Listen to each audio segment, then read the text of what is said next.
Hello, this is Professor Bustillo-Booth. This is our video wrap-up, part 2 for weeks 7 through 8, titled Managing Human Relations for Business 101, Introduction to Business. During weeks 7 through 8, there were 3 topics: workforce motivation, which was covered in the video part 1 of this installation, human relations, and marketing. For this particular session, I will focus in on managing people and put spotlights on employee life cycle, labor relations, and diversity in the workforce. Let's go ahead and start with some definitions. Human resource management is all the activities involved in determining an organization's human relations needs. As we discuss human resources management, it is useful to briefly go over the 4 managerial roles to see where HR really fits in the picture. There are 4 management roles. Planning is one, and it is a development of tactical, those are short-term plans, and strategic plans, which are long-term to meet organizational objectives. And organizing is structuring of resources, and when we talk about resources, we're talking about people, time, and money. The 3rd role is leading, which is the motivation and leading of employees. And the 4th role is controlling, which is really the evaluating and correcting of activities so that the company stays on course. All of these are to meet the organizational objectives. HR really resides within the organizing function of the management roles because staffing is largely in this particular functionality. At the heart of human resource management is the determination of the quantity and quality of qualified as well as motivated employees to ensure business success.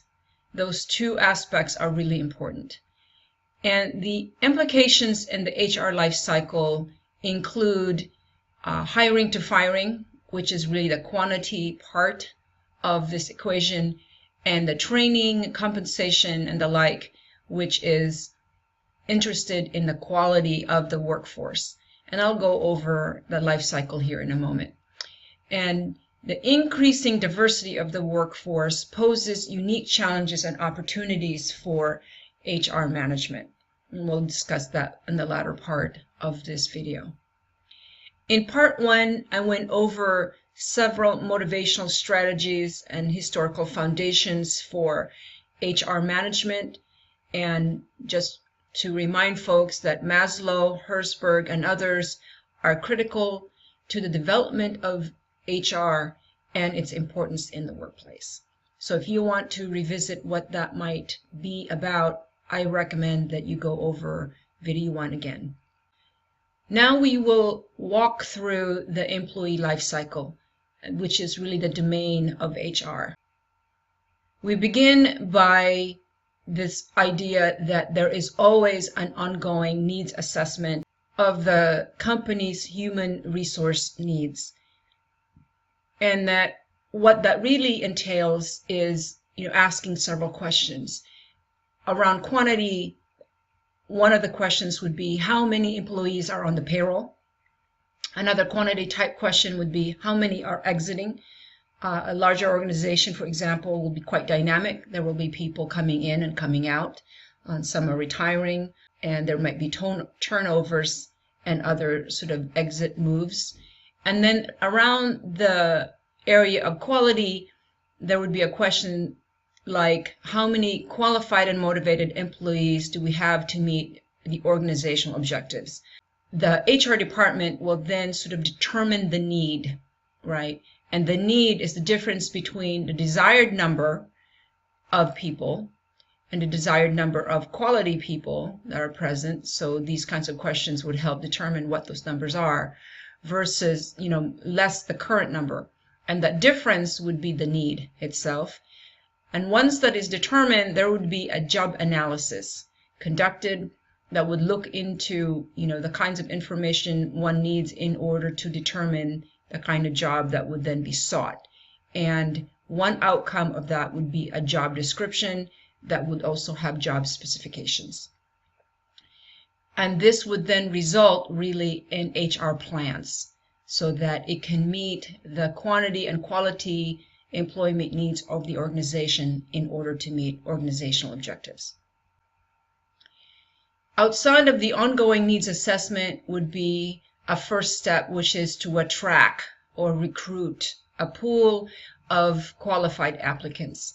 And there are several sources for applicants. One would be internal in the organization, and that would be one of the most efficient way to go find people. However, if a position were filled internally, it does create a vacancy. So that person moving into that position once held would then now be vacant. And so there would still be an ongoing HR need to fill that particular position. It is also very common to seek out external sources. However, that is more expensive to find people outside of the organization and a little bit more risky, because now the organization would be tapping into people it does not necessarily know. But there are internal processes to tap the knowledge base of the organization to be able to refer people to create this pool of applicants. And so that's really quite important. And social networks is a pretty important way to have a pool of applicants. If you're not already on LinkedIn, for example, that would be an important professional development network to develop. And you'll want to be very careful about how you put together your profile so that it presents the best version of your professional capacity and capabilities. If you're interested in how to put one together, there are courses here at the Pierce College to help you do that. I believe that would be Management 186, and there may be an equivalent course elsewhere, but that is really to help you develop a portfolio of artifacts so that you can be a highly sought professional. A current expectation now that resumes be electronic and that they be scannable, because a lot of larger companies actually use applicant tracking systems that look for keywords within resumes that match against the job description.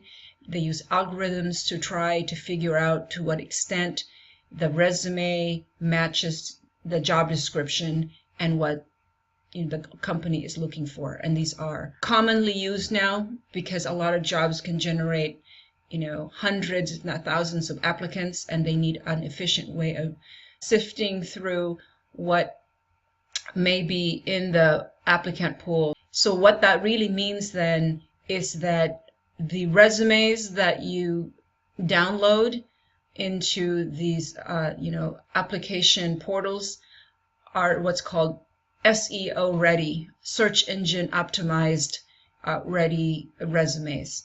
And again, we have courses that will help you figure out how to develop resumes that allows your application to surface to the top. The second stage of the employee life cycle is that of selection. It's also known as the hiring stage, where the application is assessed to determine who will be offered interviews, and if there will be testing that then will follow the interviews.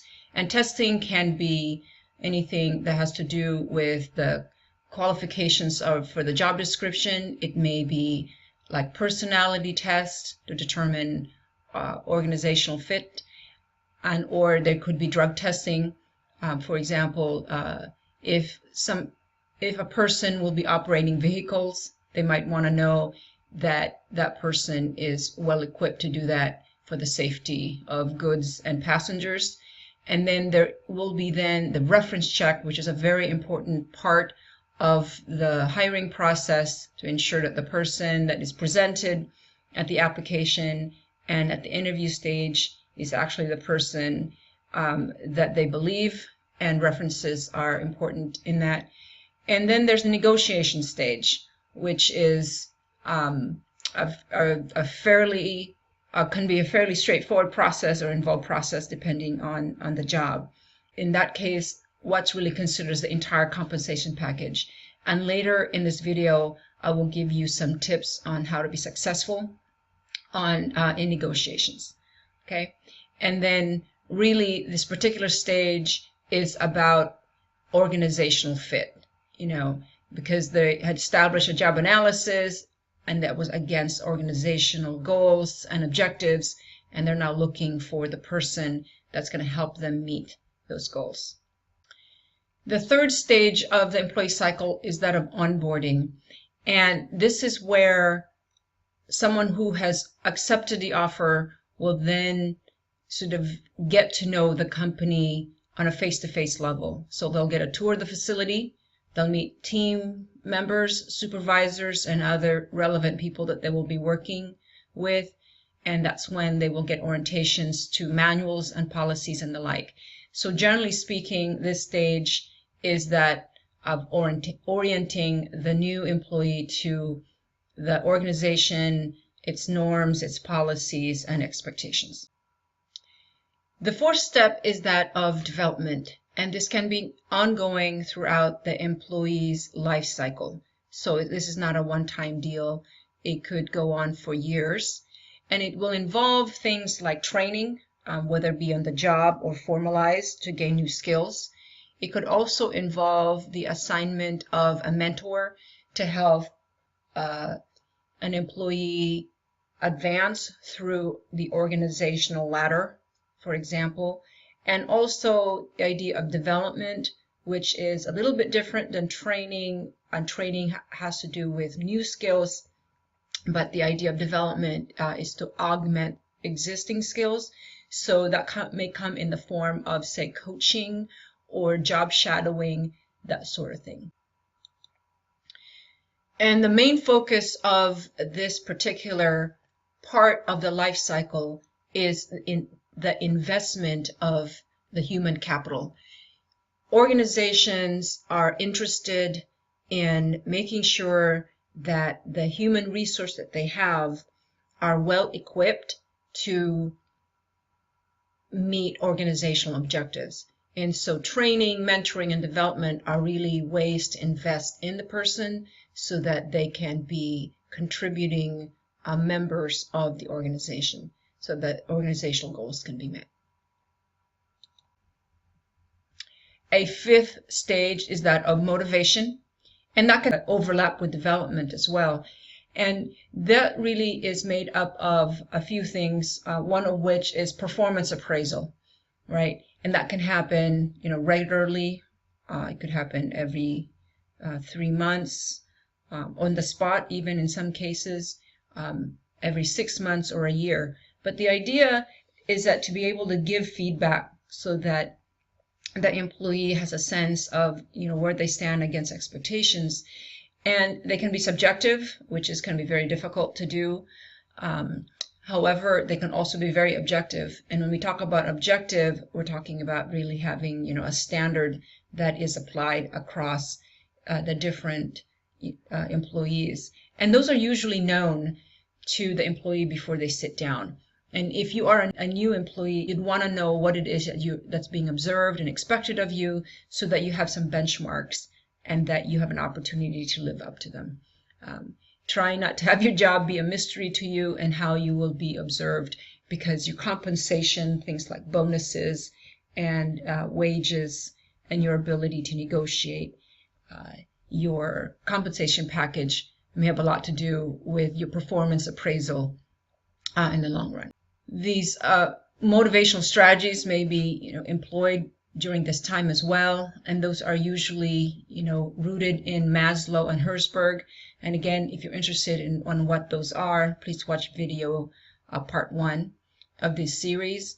The talent tap is important. You want to be able to motivate the existing employees you have to be as productive as possible and to have high morale, because the loss of quality employees is very expensive. It is far more expensive to go find a new employee than it is to develop an existing employee on average.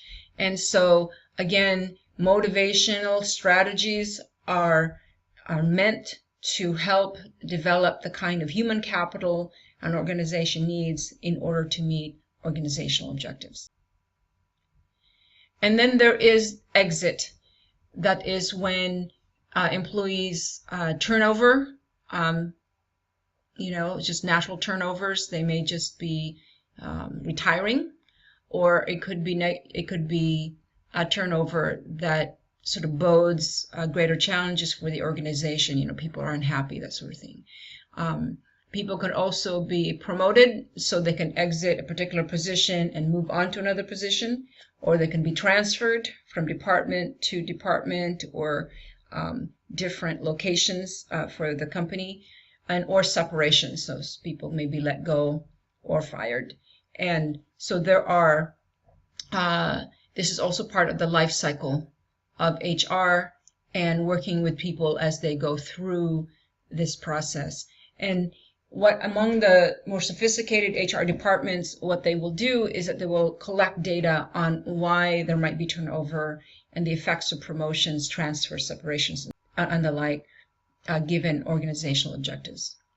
Whatever the exit might be, it's always a good strategy to end on a good note, because you want people to, when they move from one area to the next, you want them to be able to say nice things about your company, because it has a lot to do with your ability to attract new talent, retain new talent, and also in terms of public relations.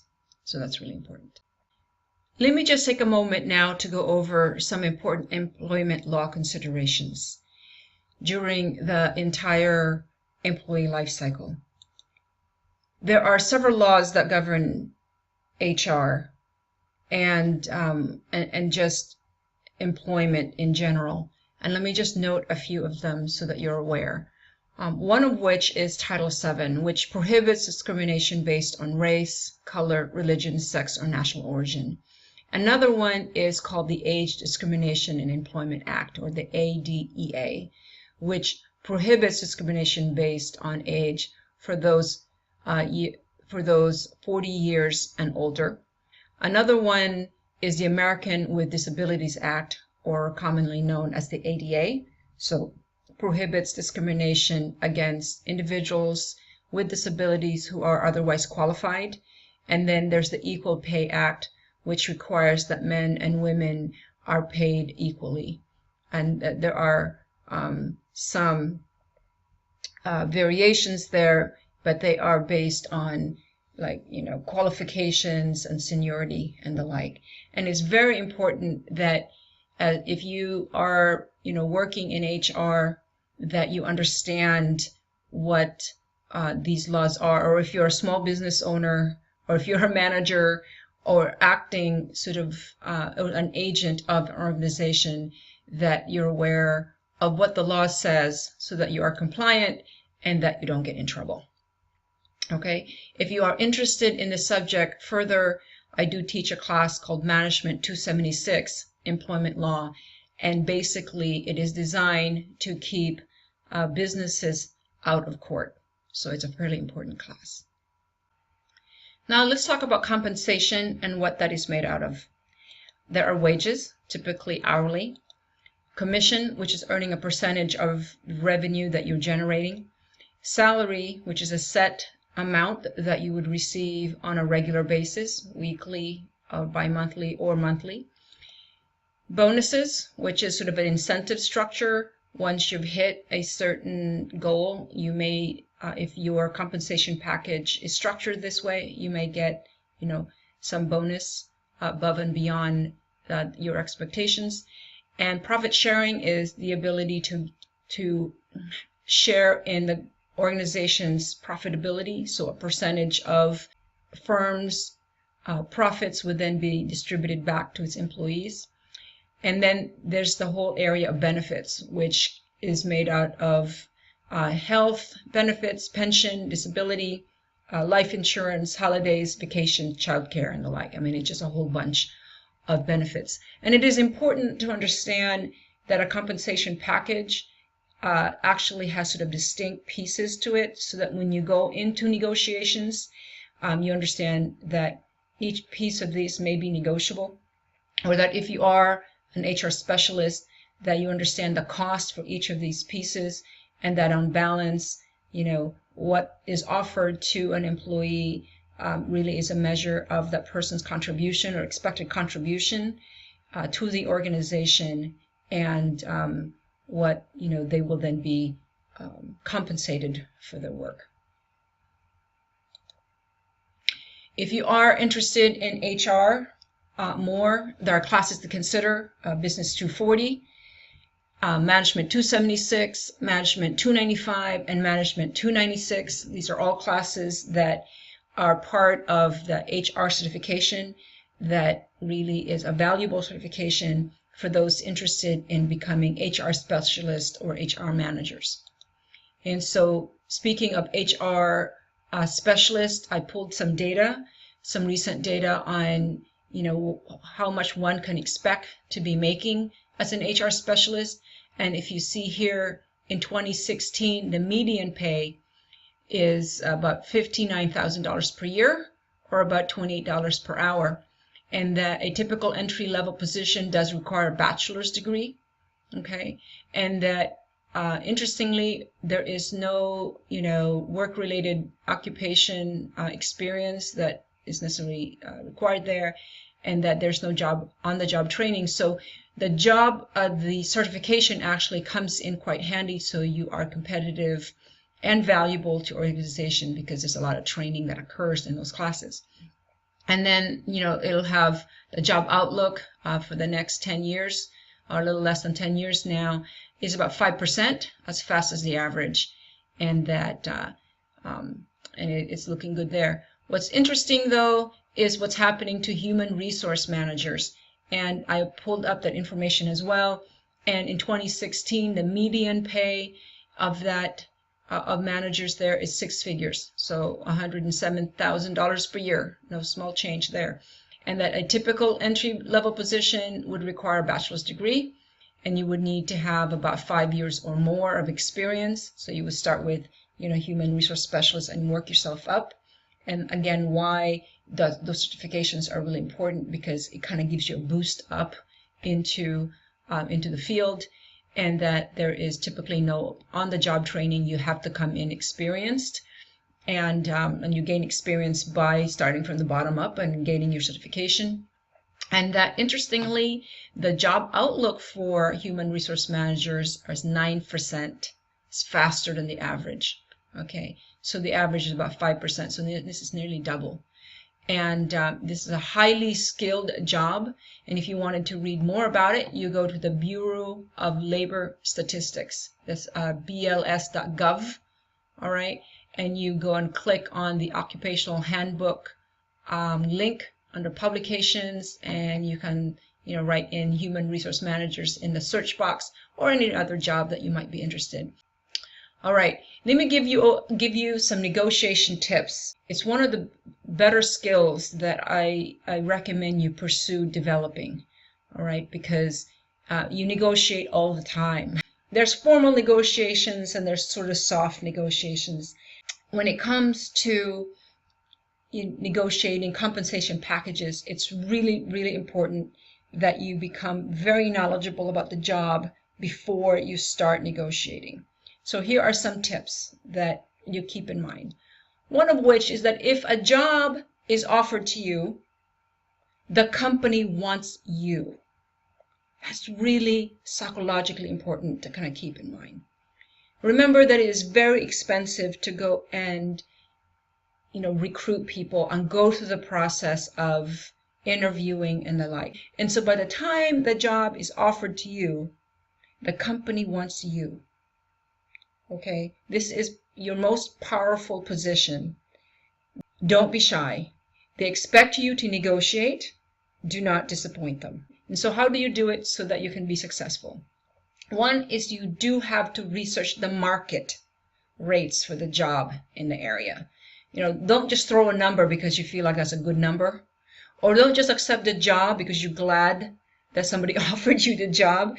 Really consider your worth and what the job is asking you to do. And one of the places that you can look for information is that place that I just showed you, the bls.gov.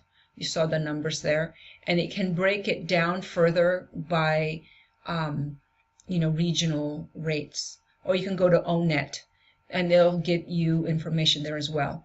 Glassdoor.com and other places can find you the information. Just Google it and start looking and researching what your job really commands.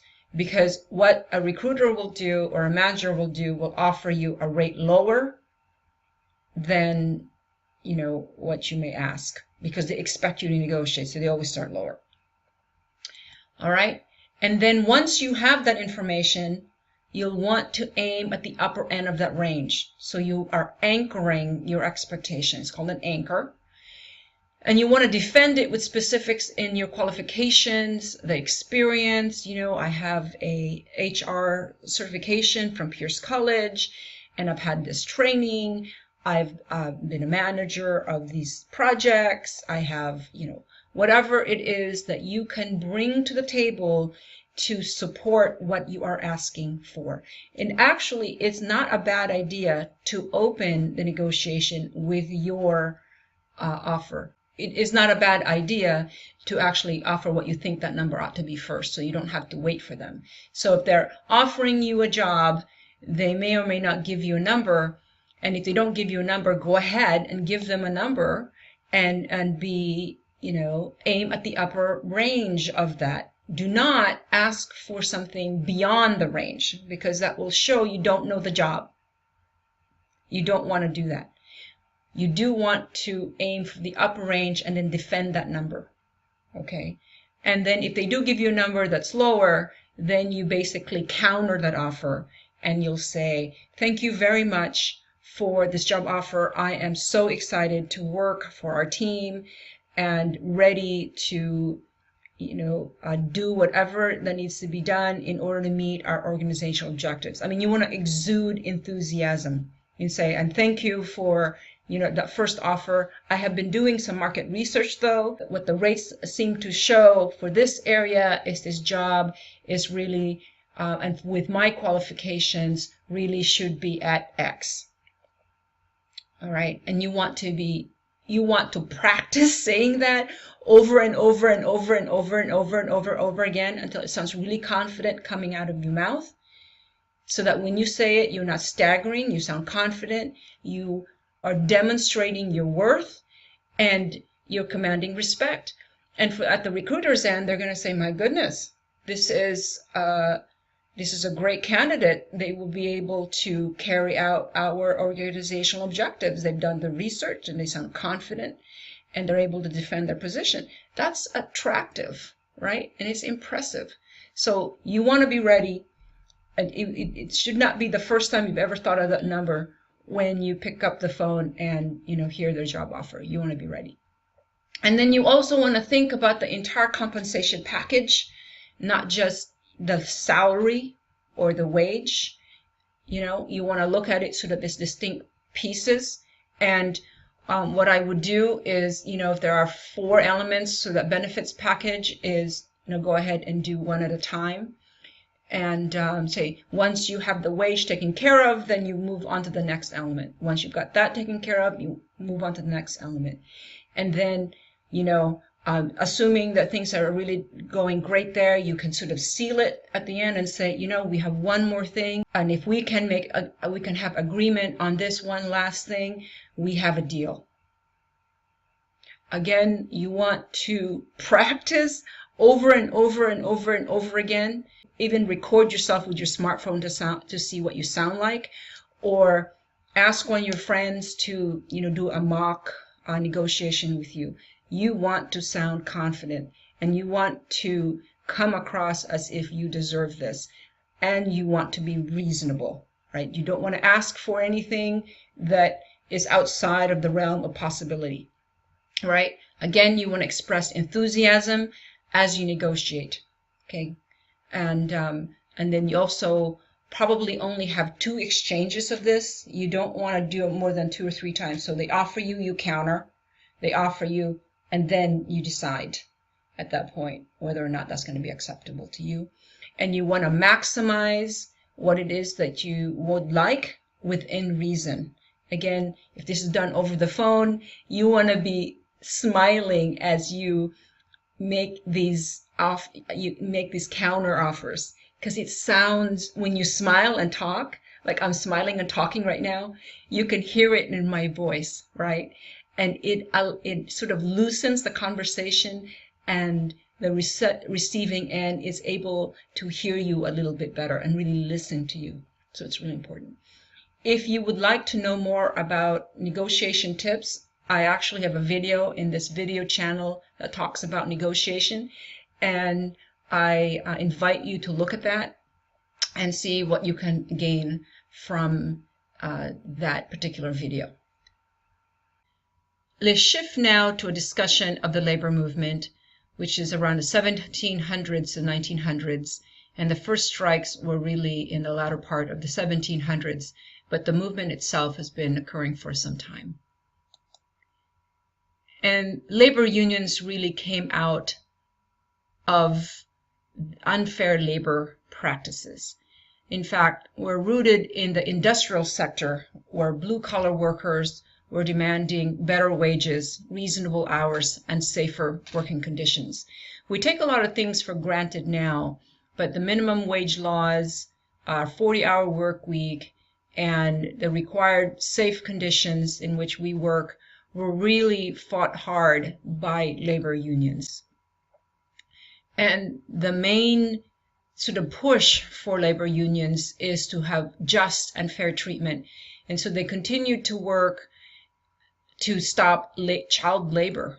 For example, if you were to look at a lot of the images during the Industrial Revolution, you'll find that children were working in these factories covered in soot. And so they put a stop to that. Also to gain health benefits, disability benefits, retirement benefits, and the like. So they worked really hard to make sure that the common man and woman would be justly and fairly treated when they put in all these hours of work to help a company, become successful. What they wanted was just to make sure that they were treated fairly in return. And as a result of the labor movement, the people with union jobs typically have higher median weekly incomes, on average about $200 or more. So it is a significant achievement in that regard. And they are really just looking for a just society so that people can be treated with fairness and respect. Today's labor union movement is it has slowed down considerably, and we have about an 11% unionization rate in the U.S. And the decrease have a couple of factors. One of which is that the blue-collar workers are already organized, so there has been a penetration. And that the factories have become more automated and they need fewer workers. So with fewer workers, there are fewer need to unionize. We have shifted from a manufacturing economy to a service-oriented one. And because this was really rooted in the industrial sector, there are just fewer workers in the manufacturing sector to tap. So that's one of the reasons why the unionization rate is lower. And of course, globalization has put a lot of pressure on firms to be cost competitive. And so there is a great resistance by companies to have their workforce unionized for various reasons, but one of which is the cost competitiveness nature of being a globalized economy. And however, the labor movement is still present today and formidable in our policy-making bodies, as well as in the labor force in general. And so there's not just blue-collar workers that are unionized, but also white-collar workers, particularly in government. There are certain considerations when managing unionized employees. So the labor contract is really what's called the collective bargaining agreements, and those are generally negotiated over a period of months, and they could be annual or multi-year. And so teachers, for example, may have 1, 2, 3-year collective bargaining agreements, or CBAs for short, and those are the contract between management and labor.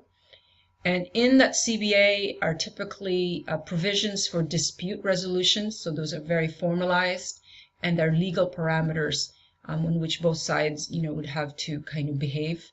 And there are allowed labor tactics like picketing, strikes, and boycotts. And there are also allowed management tactics like lockout and strike breakers. And generally speaking, when labor and management are engaged at this sort of dispute level, communication breakdown, or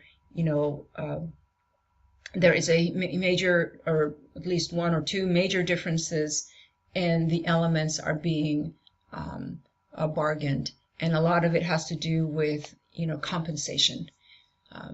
That's just sort of a basic negotiating element in a CBA. And then if things actually don't work out internally in terms of negotiations, the CBA typically will have provisions for outside resolution, and that can be conciliation, mediation, arbitration, and those are usually legally binding. Now to the very important topic of workforce diversity.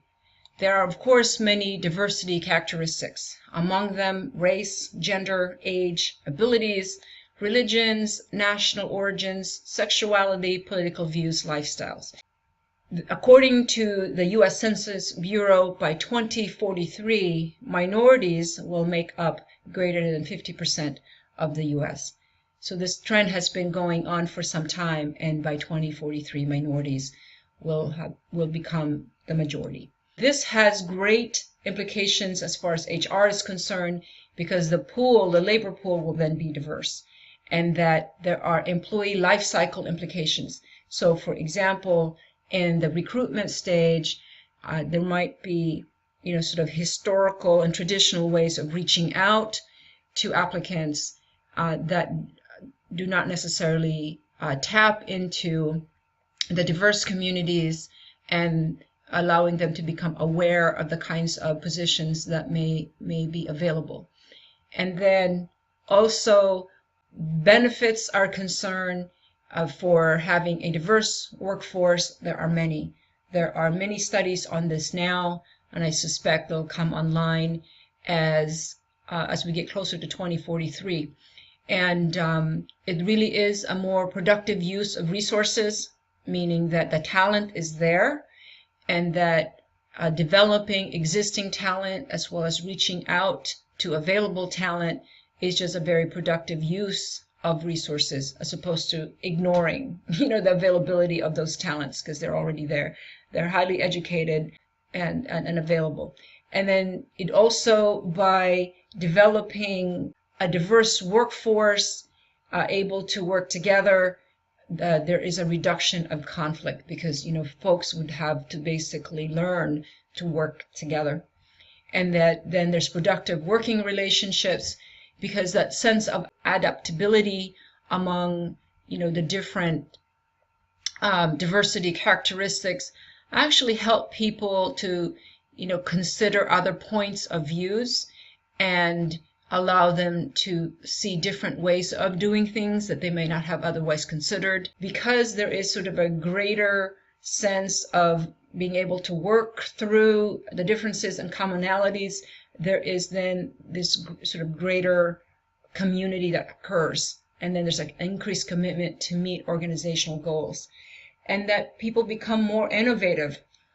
Why? Because they're just thinking differently. They're seeing different perspectives, and they're considering different ways of doing things that open up possibilities. Another humongous benefit of having a workforce that is diverse is that diverse perspectives actually allow for seeing how diverse customer bases may be regarding a product, or being able to identify the different wants and needs of customers.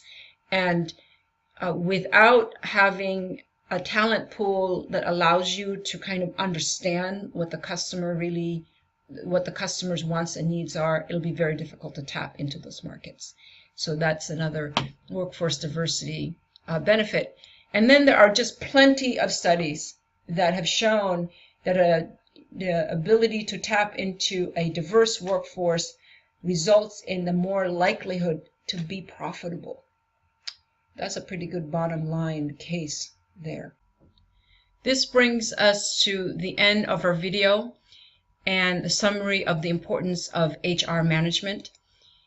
And in the beginning, we talked about that HR really is in the function of managing the quantity and quality of human resources, and that central to its work is in the investment of human capital to meet organizational goals.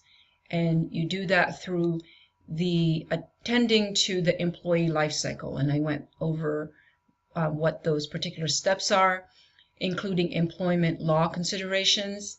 And other HR considerations include how to work with union workers, as well as how to tap into the talents of diverse employees. That ends this video installation, and I thank you very much for listening. Talk with you again soon.